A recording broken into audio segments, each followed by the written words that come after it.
السلام عليكم ورحمة الله وبركاته. الحمد لله على إحسانه، والشكر له على توفيقه وامتنانه، ونشهد أن لا إله إلا الله وحده لا شريك له تعظيما لشأنه، ونشهد أن سيدنا ومولانا محمدا عبده ورسوله الداعي إلى رضوانه، صلوات الله وسلامه عليه وعلى آله وأصحابه وأتباعه وإخوانه. أما بعد، فأعوذ بالله من الشيطان الرجيم.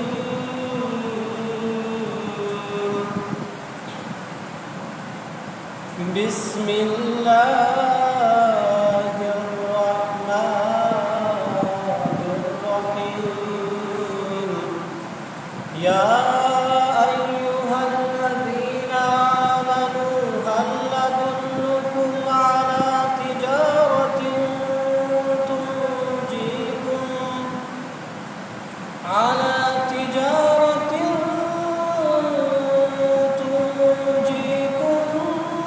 من عذاب أليم، تؤمنون بالله ورسوله وتجاهدون في سبيل الله بأموالكم وأنفسكم، ذلكم خير لكم إن كنتم تعلمون. صدق الله ومولانا العظيم، وصدق رسوله النبي الكريم، ونحن على ذلك لمن الشاهدين والشاكرين، والحمد لله رب العالمين। আলহামদুলিল্লাহ, আল্লাহ পাক রব্বুল আলামিনের দরবারে শুকরিয়া আদায় করছি যে মহান রব্বুল আলামিন আমাদেরকে দুনিয়াবি সমস্ত প্রকার কর্মব্যস্ততা থেকে অবসর দিয়ে সপ্তাহের মধ্যে সর্বশ্রেষ্ঠ দিন জুমাবারের দিনে সলাতুল জুমা আদায়ের লক্ষ্যে মসজিদে আসার সমবেত হওয়ার তৌফিক দিয়েছেন। এই জন্য কালিমাতুশ শুকরিয়া আমরা সবাই করে নিই আলহামদুলিল্লাহ। এবং লাখো কোটি দুরূদ এবং সালাম বর্ষিত হোক দয়ার নবী মায়ের নবী বিশ্বনবী মুহাম্মদ রাসূলুল্লাহ সাল্লাল্লাহু আলাইহি ওয়াসাল্লামের পর আমরা সবাই করি সাল্লাল্লাহু আলাইহি ওয়াসাল্লাম। মুহতারাম হাজিরিন, আমরা কম বেশি সবাই অবগত আছি যে গোটা দেশেই এক সংকট চলতেছে। এখন একদিকে রাষ্ট্রীয়ভাবে কোনো নির্বাচিত প্রশাসন সরকার নাই, অপরদিকে প্রাকৃতিক দুর্যোগ, আসলে প্রাকৃতিক দুর্যোগ তো বলা চলে না, প্রতিবেশী দেশের দুর্ব্যবহার বলা চলে। ফলে আমাদের দেশে বেশ কয়েকটি জেলা মানুষ বন্যায় আবদ্ধ। সব মিলিয়ে আমরা গোটা দেশবাসী এক সংকটময় সময় অতিবাহিত করছি। এতটা সত্ত্বেও মহান রব্বুল আলামিনের দরবারে শুকর পূজা হচ্ছে এজন্য যে আল্লাহ বিভিন্ন ধরনের বিপদাপদ থেকে আমাকে আপনাকে হেফাজত করেছেন এবং তার মহান হুকুম পালন করণার্থে তার ঘরেও সমবেত হওয়ার তৌফিক দিয়েছেন। সম্মানিত হাজিরিন, আপনারা অবগত আছেন যে ইতিমধ্যে আমরা 6টি জুমাতে একটি ধারাবাহিক বিষয় সম্পর্কে শুনে আসছি। তা হলো কুরআন সুন্নাহয় বর্ণিত ওই সমস্ত আমল, যে আমলগুলো করার ফলে বান্দাকে আল্লাহ তাআলা জান্নাতে বরদান করবেন। ইতিমধ্যে একে একে 10টি আমলের কথা আপনারা শুনেছেন। আজকে সর্বশেষ 2টি আমলের কথা বলে এই বিষয়টা সমাপ্ত করা হবে ইনশাআল্লাহ। মুহতারাম হাজিরিন, আজকে যে 2টি আমলের কথা বলা হবে, যে 2টি আমলের কারণে আল্লাহ তাআলা বান্দাকে জান্নাতে বরদান করবেন, ওই 2টি আমলের কথাও একটি হাদিসের মধ্যে বর্ণিত হয়েছে। হাদিসটি নাসাঈ শরীফের মধ্যে এসেছে এবং আরও কয়েকটা কিতাবের মধ্যে হাদিসটি পাওয়া যায়। আগে হাদিসটা শুনেন। হাদিসের বর্ণনাকারী হযরত ফাযালা ইবনে উবাইদ, তিনি বলেন যে ইয়াকুলু সামি'তু রাসূলুল্লাহ সাল্লাল্লাহু আলাইহি ওয়াসাল্লাম ইয়াকুল আনা যাঈম ওয়াজ-যাঈমুল হামিল লিমান আমানা বিহি ওয়া আসলামা ওয়া হাজারা বিবাইতিন ফি রাবাতিল জান্নাহ ওয়া বিবাইতিন ফি ওয়াসাতিল জান্নাহ ওয়া আনা যাঈম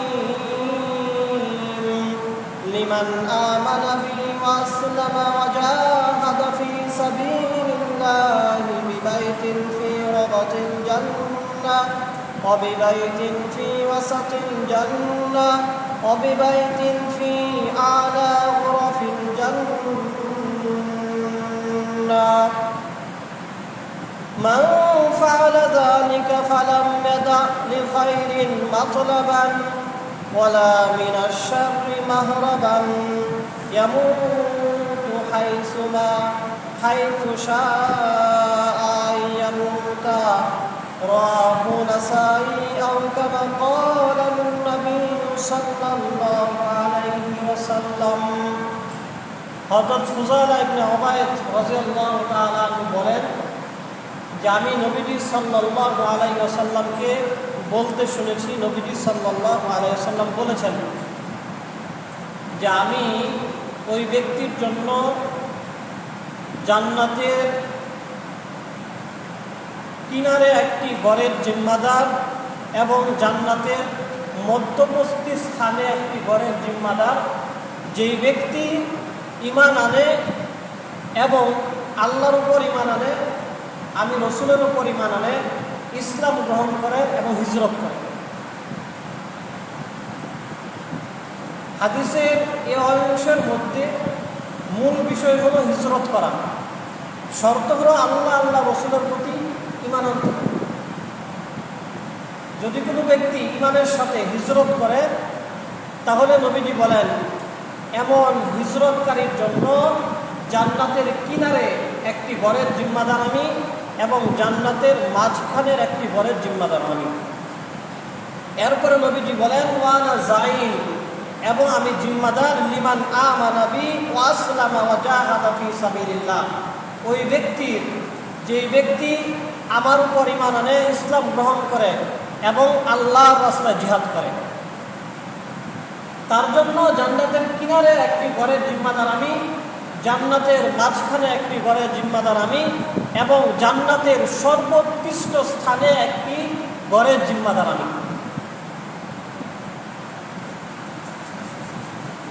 মান ফাআলা যালিকা ফালাম ইয়াদা' লি খায়রিন মাতলাবান ওয়ালা মিনাশ শাররি মাহরাবান ইয়ামুতু হাইথু শাআ ইয়ামুতা।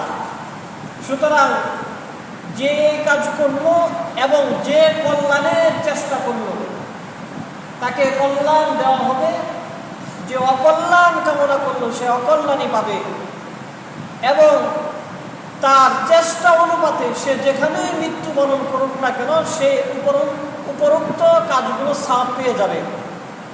অর্থাৎ কেউ যদি হিজরতের চেষ্টা করে, পুরোপুরি হিজরত করতে পারে নাই, তারপরে সে সওয়াব পাবে। কেউ জেহাদের চেষ্টা করেছে, পরিপূর্ণ জেহাদ তার দ্বারা করা সম্ভব হয় নাই, সে যেখানেই মৃত্যুবরণ করুক সে জেহাদকারী হিসাবে সওয়াব পাবে। সে যেখানেই মৃত্যুবরণ করুক সে হিজরতকারী হিসাবে সওয়াব পেয়ে যাবে। মুহতারাম হাজিরিন, বিগত সময়গুলোতে হিজরত এবং জিহাদের আলোচনার প্রয়োজন কম ছিল। সামনে এমন সময় আসতেছে যখন মুসলমানদের বিভিন্ন কারণে ঈমান আমল বাঁচানোর জন্য, শান্তি নিরাপত্তার জন্য হিজরতের প্রয়োজন অনুভব হবে এবং জিহাদের প্রয়োজন দেখা দিবে। সুতরাং এই আলোচনাগুলো এখন অধিক হওয়া প্রয়োজন। হিজরতের প্রসঙ্গ আসলেই সর্বপ্রথম যে বিষয়টা আসবে সেটা হলো নিয়তের পরিশুদ্ধতার সাথে হিজরত করা। হিজরতের শাব্দিক পারিপার্শ্বিক অর্থ এগুলো আমরা গত মুহররম মাসের শুরুর দিকেই জেনেছিলাম, সেজন্য আর এগুলো বলছিলাম। হিজরতের প্রসঙ্গ আসলেই সর্বপ্রথম আসবে নিয়তের পরিশুদ্ধতার সাথে হিজরত করা। কেননা বুখারী শরীফের প্রথম যে হাদিস, সেই হাদিসের শানে অরুদ হলো, হাদিস বর্ণনার কারণে হলো হিজরত প্রসঙ্গ। যখন নবীজি সাহাবায়ে কেরামকে নির্দেশ দিলেন, এখন মক্কার মধ্যে থেকে যখন আল্লাহর হুকুম পালন করা যায় না, কাফেররা অত্যাচার করে, প্রকাশ্যে দ্বীন ইসলাম পালন করা যায় না, সুতরাং তোমরা মদিনায় হিজরত করো। সাহাবায়ে কেরাম হিজরত করলেন। তন্মধ্যে এক সাহাবী একটু গরিবসীও করতেছিলেন, কাল ক্ষেপণ করছিলেন যে আমি হিজরত করবো, একটু পরেই করি। এর ভিতরে একজন মহিলার সাথে ওনার একটা বাপ চলতেছিল, বিবাহের সাথে হবে বা তার প্রাককালে কিছু আলোচনা চলতেছিল, এমন অবস্থা। তো যখন মহিলার পক্ষ থেকে প্রস্তাব আসলো যে তুমি যদি হিজরত করো তাহলে আমি তোমাকে বিয়ে করবো, এই প্রস্তাব আসার পরে ওই সাহাবী তড়িঘড়ি করে হিজরত করে ফেললেন। এরই প্রেক্ষিতে বুখারী শরীফের প্রথম হাদিস যেটা, সেটা আল্লাহ রাসূল বলেছেন।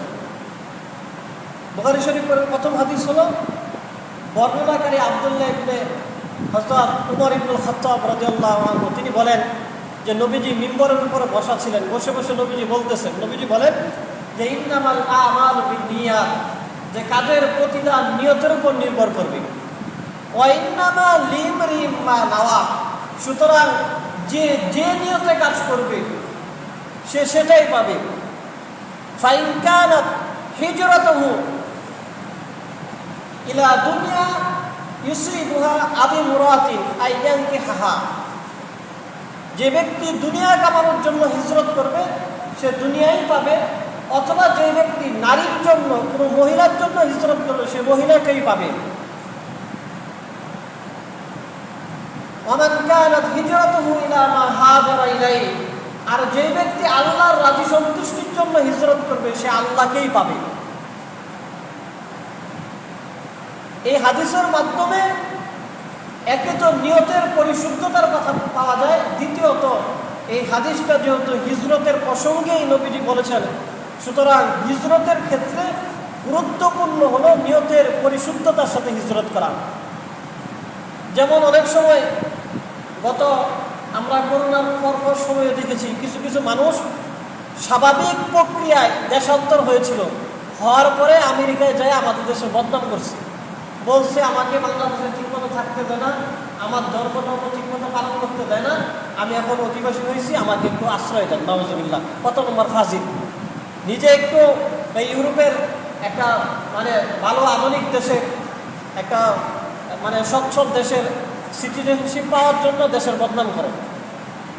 এইরকম কোনো মানুষ যদি স্বাভাবিক প্রক্রিয়ায় কোনো দেশান্তর হয়, হওয়ার পরে সে চিন্তা করে যেহেতু দেশও চাচ্ছি নিয়তটাও করে লই, একে দুই হয়ে গেল, নবীজি সাল্লাল্লাহু আলাইহি সাল্লাম বলেন এমন নিয়তের দ্বারা হিজরতের সওয়াব পাওয়া যাবে না। যদি যে অবস্থানে আছে সে অবস্থানে থেকে তার ঈমান নিয়ে থাকা যায় না, আমল করা যায় না, সে নিরাপত্তাহীনতায় ভুগে, সে তার স্ত্রী, সে তার বোনের, সে তার মার ইজ্জতের নিরাপত্তাহীনতায় ভোগে, সে তার ধন সম্পদের নিরাপত্তাহীনতায় ভোগে, সে তার ঈমান আমলের নিরাপত্তাহীনতায় ভোগে, এমন অবস্থায় সে যদি দেশান্তর হয়, এক দেশ ছেড়ে অন্য দেশে যায়, নবীজি সাল্লাল্লাহু আলাইহি ওয়াসাল্লাম বলেন এমন হিজরত করার দ্বারা কি হবে? নবীজি বলেন যে ওয়ান্নাল হিজরাতা তাহদিমু মা কানা ক্বাবলাহা, হিজরতের ফলে তার পিছনে সব গুনাহ খাতাগুলোকে মাফ করে দেওয়া হবে। এটা বাইহাকী শরীফ এবং মুসলিম শরীফের হাদিস। তাহলে নিয়তের পরিশুদ্ধতার সাথে হিজরত করতে হবে, এর দ্বারা পিছনের গুনাহগুলোও মাফ হবে। এবং যে ব্যক্তি ঈমান আনার পরে হিজরত করবে, নবীজি দায়িত্ব নিয়ে জান্নাতের কিনারে তাকে একটি ঘর দিবেন অথবা জান্নাতের মাঝখানে একটা ঘর দিবেন। প্রশ্ন হতেই পারে একটা আমল দুই রকম জান্নাতের দায়িত্ব কেন নেওয়া হলো? সবাই একভাবে আমল করে না। কোনো মানুষ 2 রাকাত নামাজ পড়তে 4-5 মিনিট লাগায়া দেয়, একদম সুন্দর করে অনেক ভালোভাবে নামাজ পড়ে। আবার আমরা অনেকে খুব দ্রুত তাড়াহুড়ো করে 2 রাকাত নামাজ পড়ি। স্বাভাবিকভাবে দুইজনের নামাজ একরকম না, তো সওয়াব দেওয়ার সময় আল্লাহ তাআলা যদি দুইজনকে একরকম সওয়াবই দেন তাহলে তো এটা ইনসাফ হলো না। একজন লোক অনেক ইখলাসের সাথে অনেক ভক্তি শ্রদ্ধার সাথে হিজরত করবে, সে যেরকম সওয়াব পাবে, আরেকজন অতটা শ্রদ্ধা ভক্তির সাথে ঠেকাই করে হিজরত করবে, সে ওরকম সওয়াব পাবে না। আমলকারীর নিয়ত এবং পারিপার্শ্বিক অবস্থানগত দিক বিবেচনা করে বান্দাকে সওয়াব দেওয়া হয়। কারো আমল অনেক সুন্দর, নবীজি কারো হিজরত অনেক সুন্দর, অনেক ভালো, অনেক ভালোভাবে সে হিজরত করেছে, যেইভাবে করলে আল্লাহ রাসূল খুশি হয়, তার জন্য জান্নাতের মাঝখানে ঘর। আর কারো হিজরতটা অনেক বেশি ভালো হয়নি, তার জন্য জান্নাতের কিনারে জান্নাতের পাশে একটা ঘর, এইভাবে দেওয়া হবে। যেহেতু নিয়তের পরিশুদ্ধতার কথা আসছে, আপনাদেরকে একটা হাদিস শোনাই।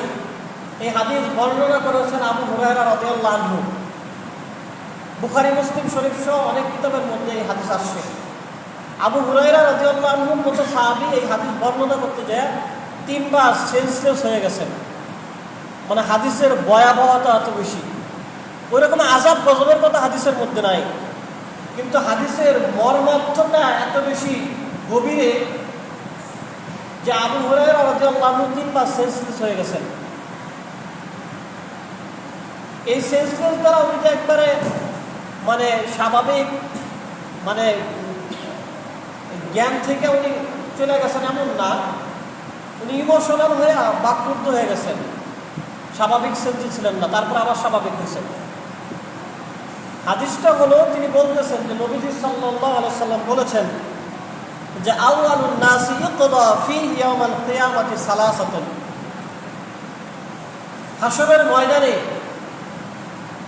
হাশরের ময়দান যখন কায়েম হবে তখন সর্বপ্রথম 3 ব্যক্তির হিসাবের কাজ শুরু হবে। সেই 3 ব্যক্তি সংক্রান্ত হাদিস নবীজি বলতেছেন হাশরের ময়দানে সর্বপ্রথম আউয়ালুন নাস ইকদা ফিহি ইয়াউমাল কিয়ামা, কিয়ামতের ময়দানে সর্বপ্রথম মানুষের মধ্যে 3 শ্রেণীর মানুষের হিসাব কার্য শুরু হবে। সর্বপ্রথম যার হিসাব হবে তিনি হলেন শহীদ,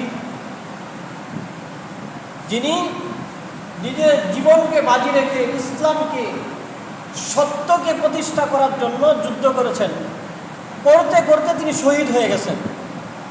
এই শহীদ ব্যক্তির হিসাব সর্বপ্রথম হবে।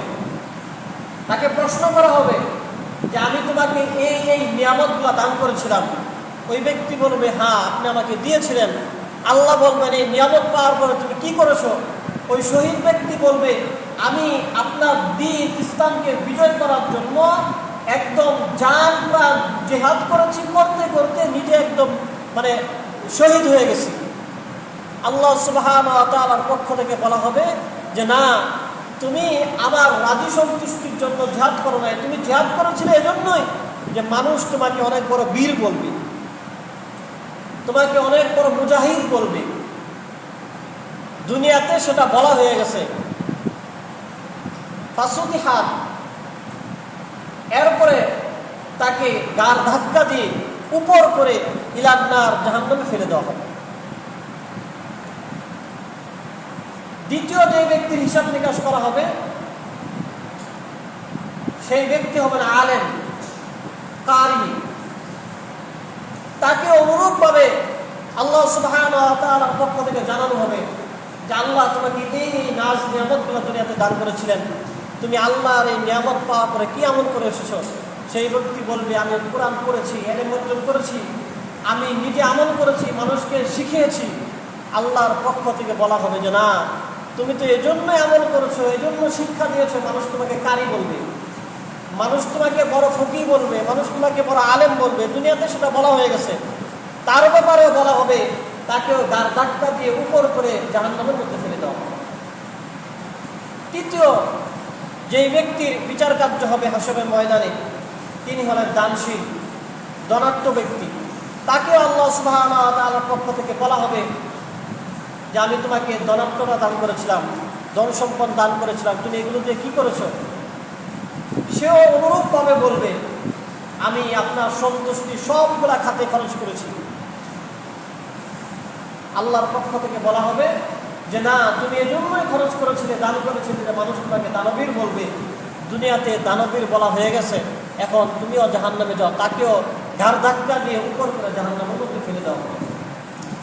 আবু হুরায়রা রাদিয়াল্লাহু আনহু যখন এই হাদিস বলেন, তিনবার সেন্সলেস হয়ে গেছেন। হাদিসের গভীরতা আপনি লক্ষ্য করেন যে এই হাদিসে যে আমলগুলোর কথা বলা হয়েছে, এর এক একটা আমল যদি আল্লাহর কাছে কবুল হয়ে যেত, তার জান্নাতে যাওয়ার জন্য যথেষ্ট হয়ে যেত।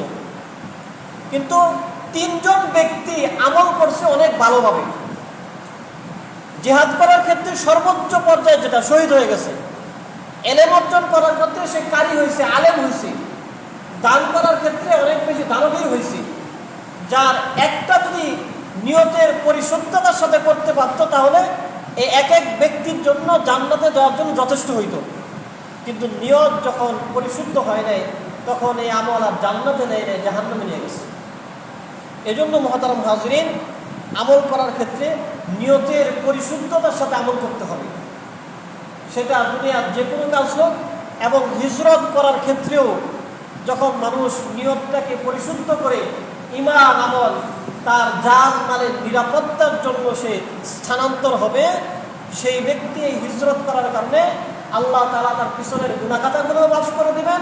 নবীজি জান্নাতের কিনারে অথবা জান্নাতের মাঝখানে একটা ঘরের জিম্মাদারি নেবেন। কিন্তু দেশের টাকা মাইরা দেশ থেকে পালাইলে এরকম এই হিজরতের কারণে হবে না। এইরকম ভাবে কেউ যদি দেশান্তর হয় রাতের আধারে, আড়ালে আবদালে, তাহলে সেটা হবে না। নবীজি সাল্লাল্লাহু আলাইহি ওয়াসাল্লাম যখন মক্কা থেকে গেছেন, রাতের বেলায় গেছেন, অনেক কষ্ট করে মক্কা থেকে মদিনার মধ্যে গেছিলেন। হিজরতের ঘটনাটা পড়লে দেখবেন যে পথে পথে কতটা, মানে এখন যত বিভিন্ন ধরনের ছিলার কাহিনী আর গল্প আপনি পড়েন না কেন, নবীজির এই হিজরতের ঘটনার মধ্যে এমন এমন ছিলার টাইপের ঘটনা ঘটছিল, অতি অস্বাভাবিক কিছু ঘটনা ঘটছে। আল্লাহ সুবহানাহু ওয়া তাআলা সবগুলো প্রেক্ষাপট থেকে নবীজিকে বাঁচিয়ে মক্কা থেকে মদিনার মধ্যে পৌঁছে দিয়েছিলেন। নিয়তের পরিশুদ্ধতার সাথে নবীজিও রাতের আধারেই হিজরত করেছিলেন, কিন্তু সেটা ছিল ঈমান আমলকে বাঁচানোর জন্য, ইসলামকে বিজয় করার জন্য। এইভাবে যারা হিজরত করে, কোরআনের একাধিক আয়াতে তাদের ফজিলতের কথা বর্ণিত হয়েছে। সূরা বাকারা 218 নং আয়াতের মধ্যে আসে যে ইন্নাল্লাযীনা আমানু ওয়াল্লাযীনা হাজারু ওয়া জাহাদু ফি সাবিলিল্লাহ উলাইকা ইয়ারজুনা রাহমাতাল্লাহ। যে নিশ্চয় যারা ঈমান আনে এবং যারা আল্লাহর রাস্তায় হিজরত করে, আল্লাহর রাজি সন্তুষ্টির জন্য হিজরত করে, উলাইকা ইয়ারজুনা রাহমাতাল্লাহ, তারা হলো ওই সমস্ত মানুষ যারা আল্লাহর দয়ার অতি সন্নিকটে, কিংবা আল্লাহর থেকে দয়া পাওয়ার ক্ষেত্রে তারা অগ্রগণ্য, বা আল্লাহর দয়া পাওয়ার ক্ষেত্রে তারা অবশ্যই আশাবাদীদের তালিকার মধ্যে তারা থাকবে। অর্থাৎ হিজরত করাটা এমন আমল, যে আমল করার মাধ্যমে তারা আল্লাহর থেকে দয়াপ্রাপ্ত হতে পারবে। আল্লাহু গফুরুর রহিম, এবং আল্লাহ তাআলা ক্ষমাশীল এবং দয়ালু। এর দ্বারা ইঙ্গিত পাওয়া যায় হিজরত করলে আল্লাহ তাআলা তাকে মাফ করে দিবেন। সূরা তাওবার 20 নং আয়াতের মধ্যে আসছে আল্লাযীনা আমানু ওয়া হাজারু ওয়া জাহাদু ফি সাবিলিল্লাহি বিআমওয়ালিহিম ওয়া আনফুসিহিম, যে যারা ঈমান আনে, আল্লাহর রাস্তায় জিহাদ করে এবং হিজরত করে, বিআমওয়ালিহিম ওয়া আনফুসিহিম, জান এবং মালের মাধ্যমে, আযমু দারাজাতান ইনদাল্লাহ, আযমু দারাজাতান ইনদাল্লাহ, তাদের জন্য আল্লাহর কাছে মানে সর্বোৎকৃষ্ট, আযমু দারাজাতান ইনদাল্লাহ, আল্লাহর কাছে, আল্লাহর নিকট তাদের পদমর্যাদাকে বৃদ্ধি করে দেওয়া হয়েছে। উলাইকা হুমুল ফাইজুন, এবং তারাই তো সফল কাম, যে তারা নিজেদের ঈমান এবং আমল বাঁচানোর জন্য লাগলে দেশ ছেড়ে দেয়, তারা নিজেদের ঈমান এবং আমল বাঁচানোর জন্য জান এবং মালকে জিহাদের রাস্তায় খরচ করে। এছাড়া সূরা নিসার 100 আয়াতের মধ্যে আসছে যে ওয়া ইয়াখরুজু মিন বাইতিহি মুহাজিরান ইলাল্লাহি ওয়া রাসূলিহি সুম্মা ইউদরিকুল মাউতু ফাকাদ ওয়াকা আজরুহু আলাল্লাহ, এবং যেই ব্যক্তি নিজের ঘর থেকে হিজরত করে আল্লাহর রাস্তায় এবং আল্লাহর রসুলের সন্তুষ্টি কামনায়, আল্লাহ এবং আল্লাহর রসুলের রাজি সন্তুষ্টি কল্পে যারা নিজের বাড়ি থেকে হিজরত করে বের হয়ে যায়, সুম্মা ইউদরিকুল মাউতু, কিন্তু যেখানে হিজরত করার কথা ছিল সেখানে যাওয়ার আগেই মারা গেছে, আল্লাহ তাআলা বলেন ফাকাদ ওয়াকা আজরুহু আলাল্লাহ, যদিও তারা যেখানে হিজরত করে যাওয়ার কথা সেখানে যেতে পারে নাই, কিন্তু তারপরেও তাদের যে সাপ দেওয়ার কথা, ফাকাদ ওয়াকা আজরুহু আলাল্লাহ, আল্লাহ সেই সাপ তাদের জন্য দিয়ে দিবেন। এই হাদিস, এই আয়াতের একটা শানে নজুল আছে। এক সাহাবী, বয়স্ক সাহাবী, তিনি হিজরত করতেছিলেন, কিন্তু হিজরত করার পরে যেহেতু বয়সও হয়েছে, তিনি আর মদিনায় পৌঁছতে পারেন নাই, প্রতিমধ্যে মৃত্যুবরণ করছেন। আল্লাহ সুবহানাহু ওয়া তাআলার কাছে ওই সাহাবীর এই আমলটা এত বেশি পছন্দনীয় হয়েছে যে তার শানে আল্লাহ তাআলা আয়াত নাযিল করে দিয়েছেন। কারণ হিজরত করে যদি মক্কা থেকে মদিনায় যেতে পারতেন তাহলে হয়তো তার পিছনের গুনাহগুলো মাফ করে দেওয়া হইতো। হাদিসে এটা বলা হয়েছে যে হিজরত করলে পিছনের গুনাহ মাফ করে দেওয়া হয়, হিজরত করলে জান্নাতের কিনারে অথবা জান্নাতের মাঝখানে আল্লাহ রাসূল দায়িত্ব নিয়ে একটা বরদান করবেন। কিন্তু ওই ব্যক্তি তো হিজরত করে আর যেই জায়গায় যাওয়ার তার মানে নির্দিষ্ট স্থানে পৌঁছতে পারে নাই, আল্লাহ তাআলা বলেন সে নির্দিষ্ট স্থানে পৌঁছতে পারে নাই ঠিকই, কিন্তু সে যেহেতু নিয়ত করে বাসা থেকে বের হয়েছে, বাড়ি থেকে বের হয়েছে, এর দ্বারাও আল্লাহর পক্ষ থেকে যে সাপ দেওয়ার কথা সেটা তাকে দেওয়া হবে। এখন হয়তো আমাদের কাছে হিজরতের এই সমসাময়িক সময়ে বা নিকটবর্তীতে এই ধরনের প্রেক্ষাপট কম করছে, তো সামনে এমন প্রেক্ষাপট আসবে। কোরআন এবং সুন্নাহর বিভিন্ন বর্ণনা এই ধরনের বিষয় পাওয়া যায় যে এক সময় আবার মুসলমানদেরকে ঈমান আমল বাঁচানোর জন্য হিজরত করতে হবে বিভিন্ন জায়গা থেকে। তখন আমরা যখন হিজরত করব এই সাহাবের অংশীদার আমরা হতে পারবো। এছাড়া হিজরত করার দ্বারা আল্লাহ সুবহানাহু ওয়া তাআলা যারা হিজরত করবেন ওই সমস্ত মুহাজিরদেরকে বরকত দান করা হয়, আল্লাহর পক্ষ থেকে অধিক বরকত তাদেরকে দেওয়া হয়। সূরা নাহলের 41 নং আয়াতের মধ্যে আসে যে ওয়াল্লাযীনা হাজারু ফিল্লাহি মিন বাদি মা যুলিমু, যারা